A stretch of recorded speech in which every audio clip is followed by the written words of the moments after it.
మహేశ్వర్ రెడ్డి గారు. Thank you అధ్యక్ష.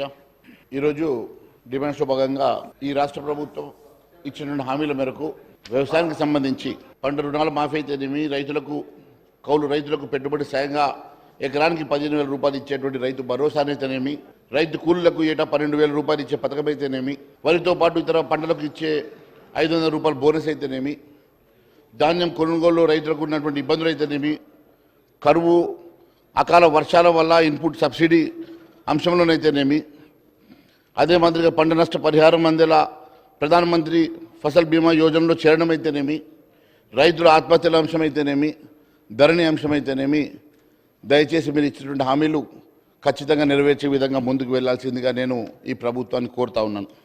అధ్యక్ష, 2014 బీఆర్ఎస్ సర్కార్ లక్షలోపు రుణాలు ఉన్నటువంటి 35 లక్షల మంది రుణమాఫీ కోసం 16,144 కోట్లు ఇచ్చింది. 2018లో అదే లక్షలోపు రుణమాఫీకి 19,198 కోట్లు అంచనా కాగా మొత్తం లబ్ధిదారుల సంఖ్య సుమారు 37 లక్షలు.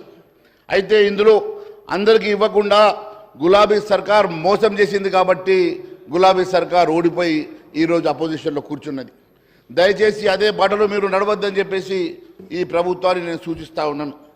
అధ్యక్ష, అంతేకాదు రుణమాఫీ కోసం 40,000 కోట్ల రూపాయలు, పంట రుణమాఫీకి 40,000 కోట్లు ఖర్చు అవుతుందని చెప్పి గాంధీ భవన్లో జరిగినటువంటి ఒక కార్యక్రమంలో గౌరవ ముఖ్యమంత్రి గారు ఆ రోజు చెప్పడం జరిగింది. అదే మాదిరిగా మరి అధికారులతో సమీక్ష సందర్భంగా కసరత్తు జరిగిన తర్వాత 31,000గా వారు అంచనాకు వచ్చారు. మరి ఈరోజు తీరా బడ్జెట్లో మాత్రం రుణమాఫీకి కేవలం 26,000 కోట్ల రూపాయలుగానే చూపిస్తూ ఉన్నారు. అంటే రైతులకు రుణమాఫీ చేసే పూర్తి స్థాయిలో కాకుండా కొంతవరకు మాత్రమే రుణమాఫీ చేసే ఉద్దేశం ఏమైనా ఈ ప్రభుత్వానికి ఉన్నదా? దయచేసి చెప్పాల్సిందిగా నేను కోరుతా ఉన్నాను.